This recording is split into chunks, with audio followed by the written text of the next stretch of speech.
Hey friends, hello and welcome back to this YouTube channel. In today's another video tutorial, I'm going to share to you on how I can insert multiple sign in Microsoft Excel by using the formula. So let's go quick into the process. So we need to open Excel first. Go ahead in the Windows search bar and type Excel. Click on it under the best match. Click on blank workbook. Now let me just zoom this. Then here simply follow me. Just simply type equal sign and then char like that, as you can see in the formula bar, char, and then open parentheses and type 215, close parentheses.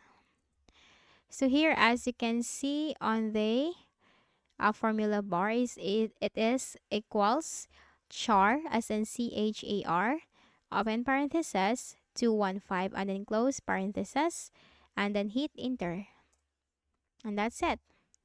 You can easily insert a multiply sign in your Microsoft Excel. So, I hope this video helped you. Kindly please do not forget to hit the like button and subscribe to our channel for more tutorials like this. Thank you for watching.